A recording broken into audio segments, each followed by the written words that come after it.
बहुत ही दुर्भाग्य है कि दिल्ली देश की राजधानी है और उस राजधानी का सीएम जो माननीय केजरीवाल जी हैं, उनकी सोच और समझ दोनों इतनी छोटी है कि वो ये समझ नहीं पा रहे हैं अपने रेवेन्यू बढ़ाने के लिए, अपने विज्ञापन के पैसों के लिए जो वो घटिया अपनी नीति लेकर आ रहे हैं, वो कितना दुष्प्रभाव समाज के ऊपर छोड़ेगी।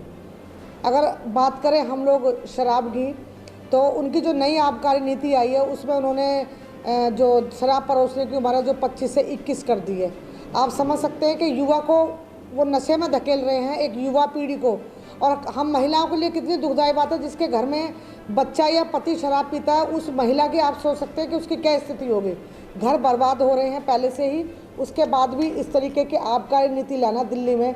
अरे आपको युवाओं को देना तो आप रोज़गार दो ना, आप उनको रोज़गार दो, उनको अच्छी एजुकेशन दो, आप उनको अच्छा स्वास्थ्य दो।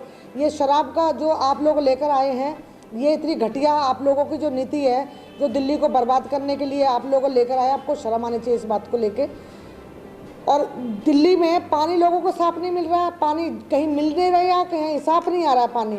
लोग रात भर पानी के लिए टैंकरों की लाइन में लगे रहते हैं। टैंकर माफिया सक्रिय हो गए, पूरे इलाके में लोगों को बीमारियां लग रही है गंदे पानी से।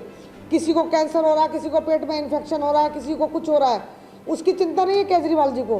केजरीवाल जी को चिंता है अपना रेवेन्यू कैसे बढ़ाया जाए। देखिए, बिजली पानी का मुद्दा उनका जो था वो झूठा था, लोग उसको समझ रहे हैं। आप ये बताइए, दिल्ली में कितने किराएदार रहते हैं, उनको तो कहीं बिजली पानी फ्री नहीं है, वो तो बराबर पे कर रहे हैं। और कितने लोगों का फ्री आ रहा है ये भी देखा जाए। अब घर का 2 रुपये यूनिट कर दिया और ऑफिस का बढ़ा के 8 रुपये यूनिट कर दिया, तो हिसाब तो वहीं आ गया ना बराबर। तो फ्री क्या हुआ। और दूसरी बात यह है कि कोई भी चीज़ फ्री होती नहीं है। ये केजरीवाल जी जो दिल्ली की जनता को पागल बना रहे हैं, दिल्ली की जनता को समझना होगा। लेकिन उससे भी ज़्यादा दुष्प्रभाव तो है शराब का। केजरीवाल जी ये चाहते हैं कि उनका रेवेन्यू सिर्फ शराब से इकट्ठा होगा और उसको अपने विज्ञापन पे, होर्डिंग पे इकट्ठा करेंगे। दिल्ली सरकार की ऐड वो कनाडा में देंगे, दिल्ली सरकार की ऐड वो चेन्नई में देंगे।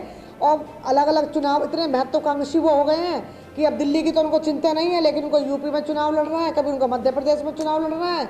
सब जगह उनकी जमानत जब्त हो रही है। अब उत्तराखंड में चुनाव लड़ने की सोच रहे हैं, तो उनको पैसा चाहिए और उनका पैसा सिर्फ शराब से दिख रहा है। उनको इन बात से कोई लेना देना नहीं है कि इसका क्या दुष्प्रभाव पड़ेगा युवा पीढ़ी पे या महिला को पर इसका क्या प्रभाव पड़ेगा, इसकी उनको बिल्कुल भी चिंता नहीं है।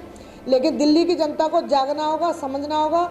मैं अपनी सभी मात्र शक्ति से भी ये निवेदन करती हूँ कि इस बात के लिए आवाज़ उठाए कि जो केजरीवाल ने 25 साल घटा के 21 साल की जो उम्र करी है, और जो परोसने का जो समय है, शराब परोसने का समय रात को सुबह 3 बजे तक, ये समाज के लिए कितना घातक है, हम महिलाओं के लिए कितना घातक है, इसकी कल्पना भी केजरीवाल जी नहीं कर रहे हैं।